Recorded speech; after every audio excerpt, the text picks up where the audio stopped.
মই অতি সৰু মানুহ কিন্তু লগত কৰবাত যেন ময়ো অলপ জোৰটো দিছো সেইটো অলপ কৈ দিব নহলে অসুবিধা হৈ যায় যি নহওক ইয়াৰ পিছত আজি জল জীৱন মিছনৰ স্কিম প্ৰত্যেকখন চাহ বাগিচাত কৰা হৈছে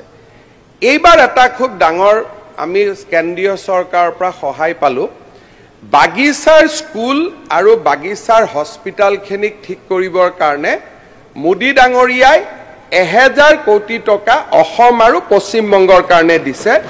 তাৰে 750 কোটি টকা বা 7 মই একজেক্ট মনত নাই 700 কোটি টকা স্পেচিয়েল টু অসম 300 কোটি টকা পশ্চিম বংগৰ কাৰণে 700 কোটি টকা অসমৰ কাৰণে ইয়াৰ ফলত বাগিচাৰ হস্পিটাল বাগিচাৰ এম্বুলেন্স বাগিচাৰ স্কুল এইখিনিত আমি এটা নতুনকৈ অলপ 1000 বা 700 কোটি টকা হাতত পালে আমি কৰা কামবিলাক আৰু সাহসেৰে কৰিব পাৰো এই এটা নতুন কাম আমি এই বছৰ কৰিব পাৰিম ৰূপেশ গোৱালা ডাঙৰীয়াই কৈছে যে দয়াল দাস পানিকা আঁচনি এই দয়াল দাস পানিকা আঁচনিত 26000 এপ্লিকেশন পেন্ডিং হৈ আছে কিন্তু সঞ্জয় কিষাণ ডাঙৰীয়াৰ বাজেটত 6000ক দিব পৰা আছে মই প্ৰতিশ্ৰুতি দিছো যে অহা বছৰ এপ্ৰিল মাহত 26000ক একেলগে আমি দি দিম যিমান এপ্লিকেশন পেন্ডিং আছে কোনো বিচাৰ কৰাৰ প্ৰয়োজন নাই যিমান 26000 পেন্ডিং আছে যিখিনি কিবা কাৰণত ডিসকোয়ালিফাই হল যে চৰকাৰী চাকৰি পালে কান 3% চাকৰিত কিছু লৰাই চাকৰি বা কৰিও পাই যাব যিখিনি কোৱালিফাই হৈ থাকে এই 26000ক আমি একেলগে দয়াল দাস পানিকা দি দিম অহা বছৰ আমি আৰু এটা সিদ্ধান্ত লৈছো যে 8 লাখ বাগিচাৰ 8 লাখ বাগিচাত শ্ৰমিক আছে এই 8 লাখ বাগিচাৰ শ্ৰমিকক প্ৰত্যেকজন শ্ৰমিকক আমি এটা নগদ ধনু দিম যাতে তেওঁলোকে লৰা ছোৱালীৰ শিক্ষাৰ কাৰণে বিনিয়োগ কৰিব পাৰে কি কৰিম কি নকৰিম এটো অহা বছৰ বাজেটত আহিব কিন্তু তাৰ আমি ইতিমধ্যে পৰিকল্পনা কৰিছো যে 8 লাখ বাগিচাৰ শ্ৰমিকক আমি একেলগে দিম আৰু নেক্সট 3 বছৰ দি থাকিম যাতে যেতিয়ালৈকে লাইন এটা দৰিদ্ৰতাৰ কবলৰ পৰা তেওঁলোক মুক্ত হৈ ওলাই আহিব নোৱাৰে গতিকে আমাৰ হাতত বহুত বিলাক আমি স্কিম হাতত ৰাখিছো আৰু এই স্কিম বিলাক হৈ থাকিব খালি কৰবাত যেতিয়া মই আনিছো বুলি কবগৈ তেতিয়া কৰবাত যে মুখ্যমন্ত্ৰীৰ অলপ চলপ ইয়াত সব হৈ গল মোটামুটি এতিয়া হাজিৰাটো বঢ়াই দিলে হৈ গল হাজিৰাটো চাহ শ্ৰমিকৰ হাজিৰাটো বঢ়াই দিলে বাকি বিলাক সব হৈ গৈছে মোটামুটি হাজিৰাটো কেতিয়া বঢ়াই হাজিৰাটো কেতিয়া বঢ়াই 16 চনতে কৈছিল হাজিৰাটো বঢ়াম বুলি অকল এটো হাজিৰাটো বঢ়াই দিলে আৰু বাকি বিলাক হৈ যাব তেতিয়া আপুনি যেটো কৈছে এটোকে মই উত্তৰ দি আছো হাজিৰাটো ভাস্কৰ জ্যোতি ফুকনে কেতিয়া বঢ়াব খুদি লক তেওঁৰ বাগিচা নহয় তেওঁ আজি ঘোষণা কৰি দিয়ক চৰকাৰী ঘোষণা আনিব নালাগে চৰকাৰী ঘোষণা কোৱেশ্চন আৱাৰটো চাব লাগে অলপ বিৰোধী দলপতিগৰাকীয়ে নিজে জানে তেখেতৰ পিতৃ অসমৰ মুখ্যমন্ত্ৰী আছিল দীঘলীয়া ৰাজনৈতিক ইতিহাস বাগিচাৰ দৰমাহা যে এচিএমএছ আৰু বাগিচাৰ মালিক কৰ্তৃপক্ষই নিৰ্ধাৰণ কৰে হেতু আপোনাতকৈ ভালকৈ কোনেও নাজানে পৰৱৰ্তী সময়ত স্যাৰ চৰকাৰে ঘোষণা কৰিছিল 351 টকা কৰিম বুলি বিজেপি চৰকাৰ আহিলে হেতুকে স্যাৰ এই প্ৰতিশ্ৰুতি বিলাক ৰূপায়ণ কৰে মুখ্যমন্ত্ৰী মহোদয় তেনেকৈ কয় যিখিনি প্ৰতিশ্ৰুতি দিছে ৰূপায়ণ কৰে সেইকাৰণে এটো কৰিলেই হ'ল স্যাৰ অন্য কথা নাহে যেতিয়া কোনোবা মানুহৰ নিজৰ বুৰঞ্জীখন একেবাৰে কাম নকৰা বুৰঞ্জী তেতিয়া আপুনি বেলেগক কৈ থকাৰ কথা নাই আপুনি কিমান টকা বঢ়ালে আপোনালোকে বুৰঞ্জী কথাটো স্যাৰ আহোমৰ বুৰঞ্জী লিখিব আৰম্ভ কৰিছে গতিকে বুৰঞ্জী টানিব নালাগে ঘোষণাখিনি কথাই কৈছো স্যাৰ ঘোষণা কোনেও কৰা নাই স্যাৰ আপোনালোকৰ ঘোষণা আছিল স্যাৰ বিজেপি দলৰ ভিজন ডকুমেন্টত লিখা আছে স্যাৰ মাননীয় অধ্যক্ষ মহোদয় এটাই কথা মই কম যে যি মানুহে যেতিয়ালৈকে নিজৰ ইতিহাসটো ইমানে বেয়া যে বাগিচাৰ মাটিৰ অধিকাৰ দিব নোৱাৰিলে জুমুৰটোকে এবাৰ বাহিৰলৈকে আনিব নোৱাৰিলে অন্তত এই প্ৰশ্নটো অখিল গগৈ কৰিছে মই বেয়া পোৱা নাই এই প্ৰশ্নটো কংগ্ৰেছে কৰিব নালাগে কাৰণ বাগিচাৰ মানুহৰ ভোটেৰে কংগ্ৰেছ জিকি আপোনালোকে বাগিচাৰ কাৰণে কৰা ভাল কামৰ এটা উদাহৰণ দিয়ক এটা মাত্ৰ উদাহৰণ দিয়ক গোটেই আইনখিনি স্যাৰ ব্ৰিটিছৰ পৰাধীনতাৰ পিছত 27খন আইন আনিছে প্লেন্টেশন লেবাৰ এক্টকে আদি কৰি আৰু বিজেপি চৰকাৰৰ স্যাৰ সাংসদে পিএলএ এখন নাইকিয়া কৰি দিব বিচাৰিছে সেই গতিকে স্যাৰ হেখনে আটাইতকৈ ডাঙৰ শ্ৰমিক বিৰোধী এটা কথা চাব যেতিয়া বাগিচাৰ ভাল কথাখিনি কৈ আছো কংগ্ৰেছ দলৰ মনটো বেয়া হৈ গৈ আছে যে আপোনালোকে কুৱেশ্যন আৱাৰ নষ্ট হৈছে সেইটো নহয় স্যাৰ বেলেগ সময় লওক স্যাৰ আপুনি বেলেগ ডিভাইচত সময় দিয়ক আমাৰ হাউচৰ লিডাৰক স্যাৰ মই থিয় হৈ আছো প্ৰথম কথাটো হ'ল আজি বাগিচাৰ ছবিকক অৰুণোদয় কোনে দিলে তাৰমানে বাগিচাৰ দৰমহাতেতো আমি অৱদান দিলো আজি যে 1250 টকা যে এতিয়া আমি মাহত দিলো হেতুটো দৰমহাতে আমি দিলো এতিয়া যে মই কিবা এটা দিম বুলি কৈছো সেইটোৱে মোটামুটি দৰমহা আপুনি কোৱা সংখ্যাটোতে লৈ যাব মোটামুটি মই অংক কৰি থৈ দিছো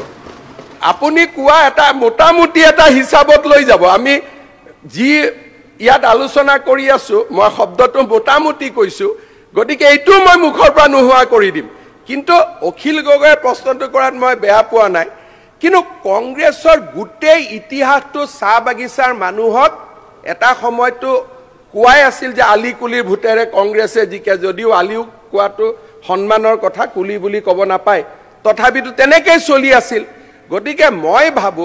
যে কংগ্ৰেছ দলে বাগিচাৰ মানুহৰ ওপৰত যেতিয়া আমি কিবা ভাল কথা কওঁ একো কৰিব নোৱাৰিলে শুনাৰ অভ্যাসটো কৰক শুনি থাকিলে ভাল কংগ্ৰেছে ভাল কৰিছে বাগানত তেনেকৈ কোৱাটো উচিত নহয় স্যাৰ কুৱেশ্যন আৱাৰটো স্যাৰ নষ্ট কৰি আছে কুৱেশ্যন নম্বৰ 3 শ্ৰী জাকিৰ হুছেইন লস্কৰ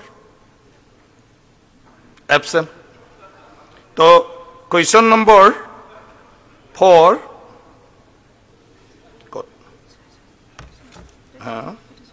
শ্ৰী সুৰেন ফুকন মাননীয় অধ্যক্ষ মহোদয় মাননীয় সদস্য জাকিৰ হুছেইন লস্কৰৰ প্ৰশ্নৰ উত্তৰ সদনত ৰখা হৈছে নাই সুৰেন ফুকনৰ এবসেন্ট এবসেন্ট হলেতো ক'ব নালাগে নে নালাগে মাননীয় অধ্যক্ষ মহোদয় সুৰেন ফুকন ডাঙৰীয়াৰ বিধায়ক মহোদয়ৰ উত্তৰ সদনৰ মজিয়াত ৰখা হৈছে মাননীয় অধ্যক্ষ মহোদয় মোৰ প্ৰশ্নটো আছিল অসম গাঁওৰক্ষী বাহিনী আধুনিকৰণৰ ওপৰত আৰু ইতিমধ্যে গৃহ বিভাগৰ দায়িত্বত থকা মাননীয় মুখ্যমন্ত্ৰী ডাঙৰীয়াই উত্তৰটো দিছে আধুনিকৰণৰ ওপৰত প্ৰস্তাৱ লোৱা হৈছে সংশোধনী লোৱা হৈছে গতিকে মই মাননীয় মুখ্যমন্ত্ৰী ডাঙৰীয়াক ধন্যবাদ জনাইছোঁ আৰু এতিয়া কথা হ'ল গৃহ বিভাগৰ দায়িত্বত থকা মাননীয় মুখ্যমন্ত্ৰীৰ বিভাগ আৰক্ষী প্ৰশাসনটো যথেষ্ট শক্তিশালী আমি জানো কিন্তু সমগ্ৰ অসমতে আৰক্ষী প্ৰশাসনৰ লগতে গ্ৰাম্য অঞ্চলত বিশেষকৈ গাঁওৰক্ষী বাহিনীয়ে যথেষ্ট তেওঁলোকে আজি চুৰি ডকাইতি বিভিন্ন অপৰাধমূলক কামসমূহত আজি ৰোধ কৰাত আৰক্ষী প্ৰশাসনৰ যথেষ্ট সহযোগিতা আগবঢ়াই আহিছে কিন্তু আমি জানিছোঁ ইতিমধ্যে 2015 বৰ্ষৰ পৰা তেখেতসকলৰ যিসমূহ সামগ্ৰী দিয়া হৈছিলে যেনেধৰণে জাঠি লাঠি ছাতি এপ্ৰন টৰ্চ লাইট হুইচেল এইসমূহ যোৱা 15 বৰ্ষৰ পৰা বন্ধ আছে গতিকে মই মাননীয় মুখ্যমন্ত্ৰী ডাঙৰীয়াক আপোনাৰ যোগেদি জনাব বিচাৰিছোঁ অতি শীঘ্ৰে দিয়াৰ ব্যৱস্থা কৰিব লাগে আৰু তেখেতে ইতিমধ্যে সংশোধিত নোহোৱা বুলি কৈছে আৰু দ্বিতীয়তে আৰু এটা কথা মোৰ বিশেষভাৱে মুখ্যমন্ত্ৰী ডাঙৰীয়ালৈ এটা অনুৰোধ যে ইতিমধ্যে আমি জানো ONGC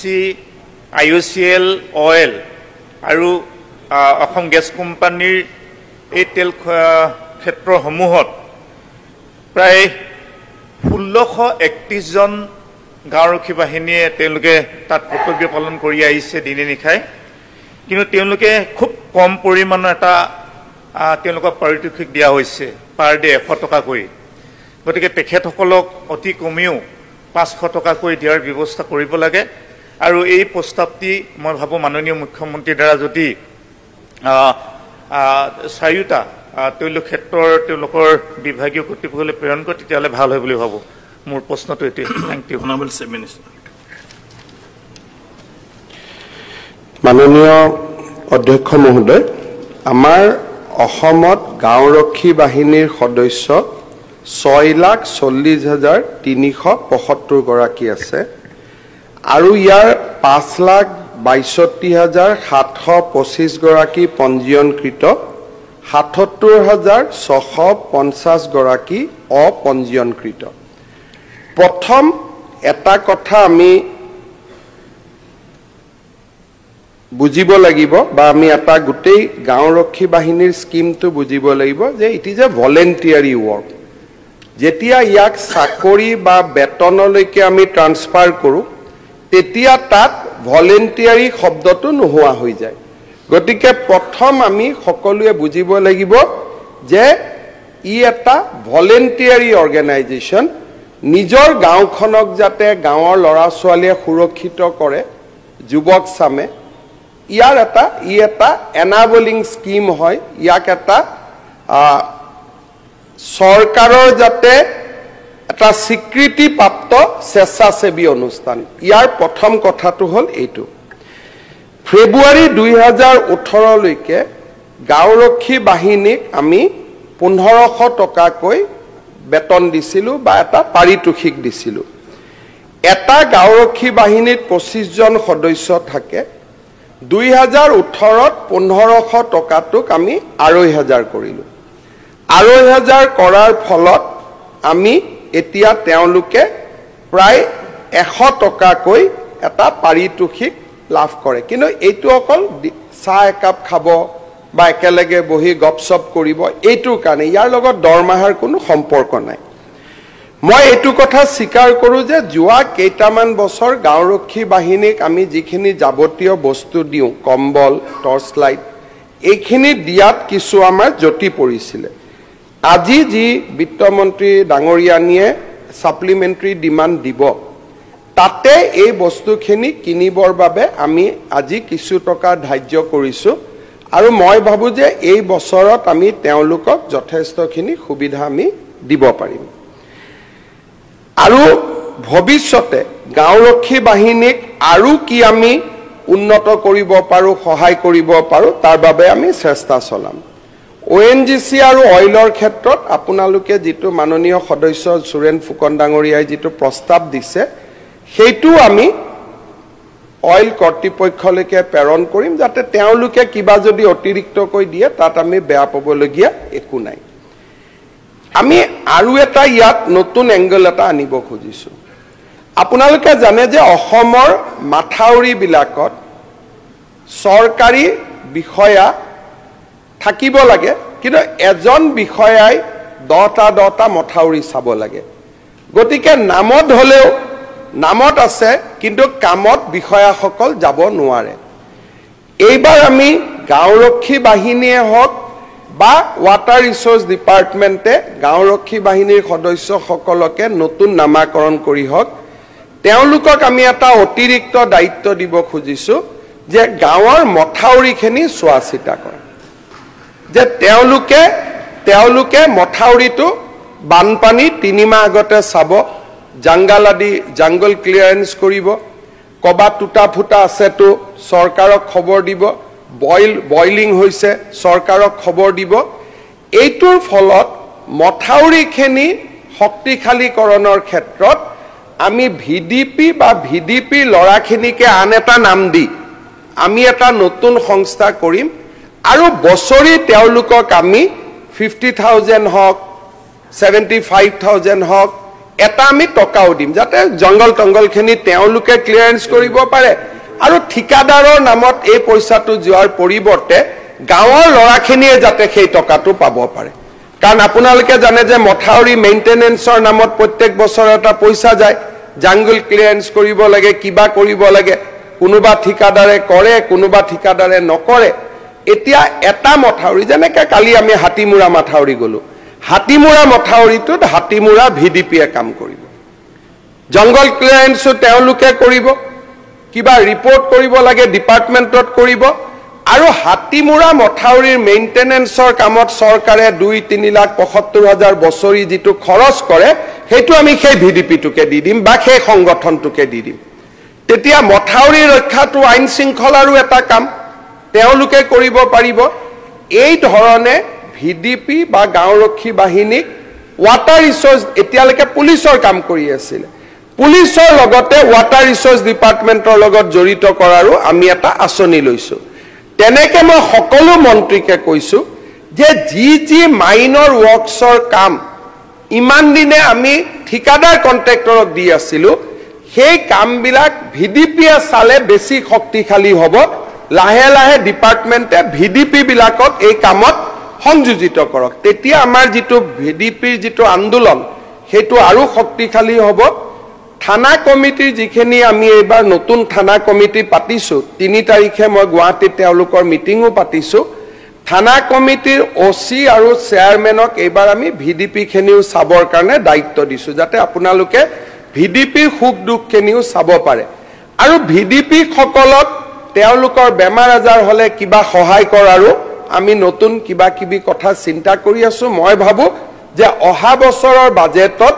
ভিডিপিক লৈ আমি কেইবাটাও নতুন কথা ক'ব পাৰিম চিন্তা চৰ্চা চৰকাৰৰ মাজত চলি আছে ধন্যবাদ question number 5 সিদ্ধিকান্ত Kalita question number 5 মাননীয় অধ্যক্ষ মহোদয় honorable minister honorable chief minister মাননীয় অধ্যক্ষ মহোদয় আমাৰ মাননীয় সদস্য দিগন্ত কলিতা ডাঙৰীয়াই কৰা প্ৰশ্নৰ উত্তৰ সদনৰ মজিয়াত ৰখা হৈছে মাননীয় অধ্যক্ষ মহোদয় বাইহাটা চাৰিআলি অঞ্চল এখন খুব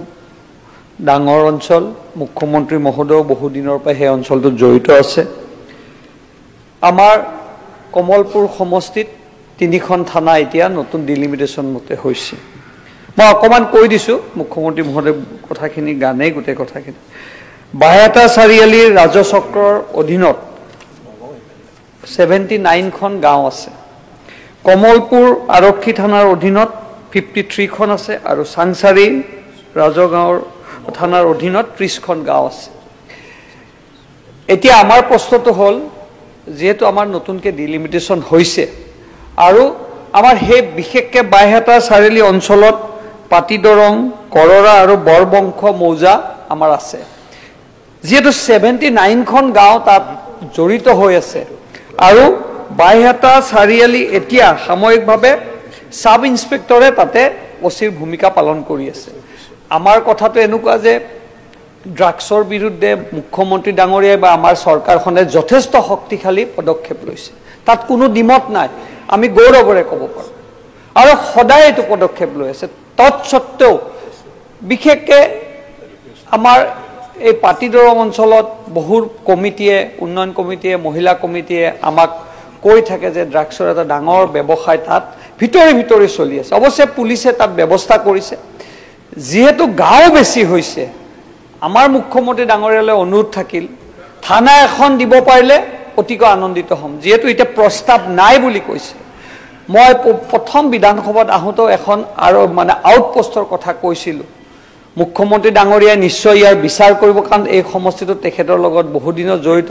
মই মুখ্যমন্ত্ৰী ডাঙৰীয়ালৈ অনুৰোধ থাকিল এটা সুবিচাৰ যাতে কৰি ৰাইজক এটা শান্তিৰ পৰিৱেশ অনাৰ চিন্তা চৰ্চা কৰে ধন্যবাদ অধ্যক্ষ মহোদয় আমাৰ 2023 চনৰ জুলাই মাহত বঙাইগাঁৱত অনুষ্ঠিত এসপি কনফাৰেন্সত আমি এটা সিদ্ধান্ত লৈছিলো যে অসমত আৰু আমি আউটপোষ্ট নখোলো পেট্ৰল পোষ্ট নখোলো যিখিনি অপি আৰু পিপি আছে সেইখিনিক আমি পৰ্যায়ক্ৰমে থানালৈ আপগ্ৰেড কৰিম তাৰ পৰিপ্ৰেক্ষিতত আমাৰ বৰ্তমান চৰকাৰৰ হাতত বহুকেইখন পেট্ৰল পোষ্ট আৰু অপি পূৰ্ণাংগ থানালৈ ৰূপান্তৰ কৰাৰ বাবে প্ৰস্তাৱ বিবেচনাধীন হৈ আছে সেই কাৰণে এই বছৰ আমি নতুন আৰু কোনোবা এটা জায়গাত থানা খোলাৰ কথা ভবা নাই কিন্তু ইয়াৰ মাজত এটা নতুন কথাও আছে সমষ্টি আমাৰ পুনৰ্গঠন হ'ল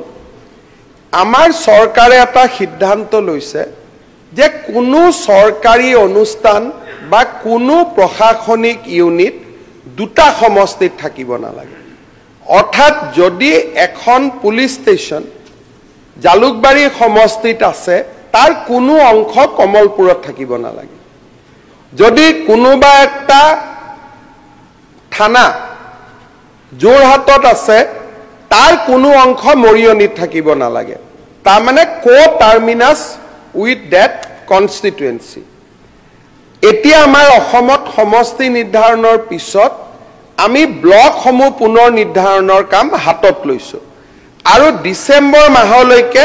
ব্লক মানে এটা সমষ্টি লাগিলে দুটা ব্লকে হওক তিনটা ব্লকে হওক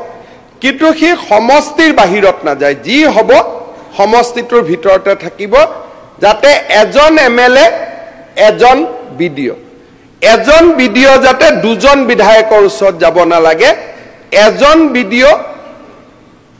এজন এমএলএ এতিয়া কি হয় বহুত জায়গাত এজন বিডিও দুজন ডিসি তাত যাব লাগে এজন বিডিও দুজন এমএলএ তাত যাব লাগে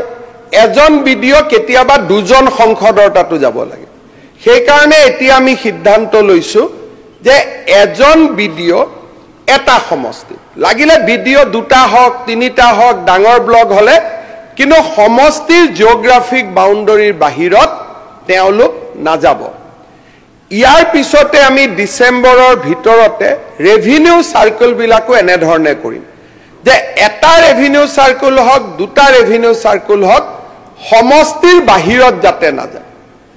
সমষ্টিটোৰ ভিতৰতে থাকে এজন এসডিসি যাতে দুজন এমএলএ তাত যাব না লাগে ইয়াৰ ফলত কি হ'ব যে আমাৰ সাব ডিস্ট্ৰিক্ট বিলাক আৰম্ভ হ'ব 2 অক্টোবৰত তেতিয়া এসডিএলএসি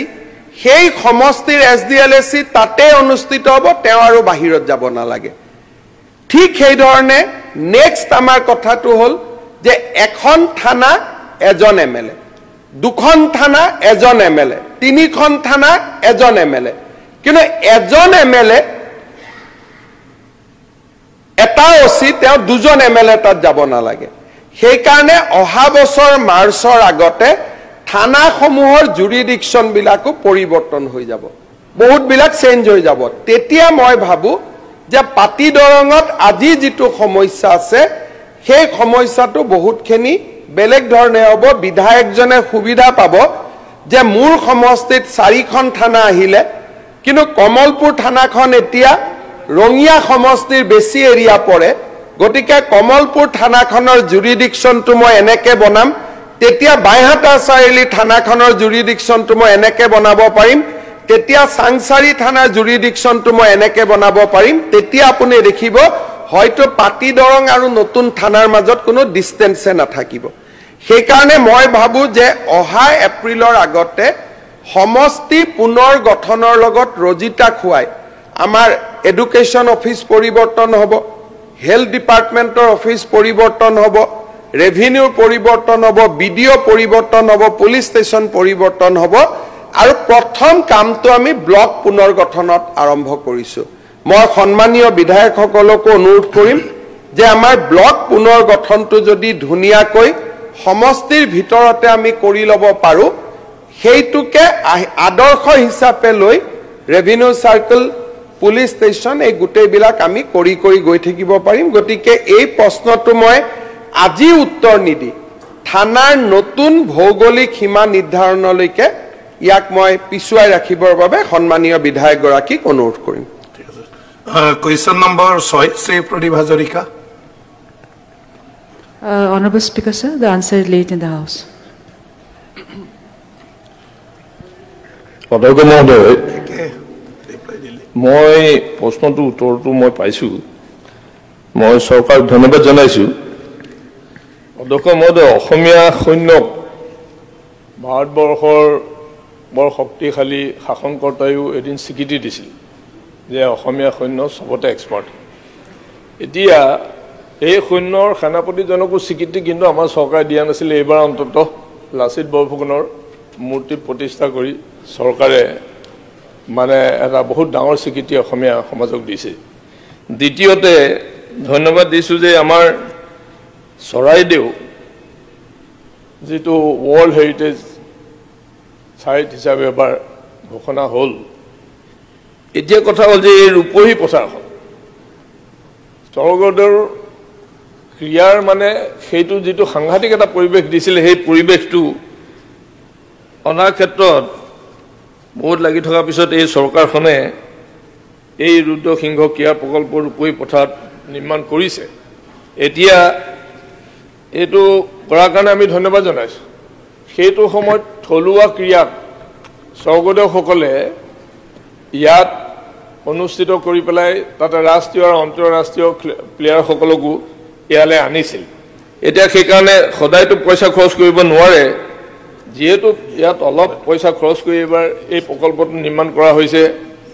ইয়াত যাতে সকলো থলুৱা খেলা থকাৰ উপৰিও ৰাষ্ট্ৰীয় আৰু আন্তঃৰাষ্ট্ৰীয় খেলা ইয়াত অনুষ্ঠিত কৰিব পৰাকৈ এইটো নিৰ্মাণ কৰে এইটো তেনেকুৱাকৈ কৰা হ'ব বুলি উত্তৰ দিছে কিন্তু মই মন্ত্ৰী মহোদয়ক অনুৰোধ জনাম যাতে কাম কেনেকুৱাকৈ হৈছে 30% কাম হৈছে বুলি কৈছে তেখেতে নিজেও একবাৰ গৈ পেলাই তাত যদি আহোঁতে যাওঁতে সেইফালে যদি এটা পাক মাৰে মই ভাবোঁ যে কামখিনি আৰু ভাল হ'ব সেইকাৰণে মই তেখেতৰ পৰা এইটোৱেই মানে জানিব বিচাৰিছোঁ যে তেখেতে তাত এটা পাক মাৰিব নেকি খুব সোনকালে Honorable Speaker, sir, according to the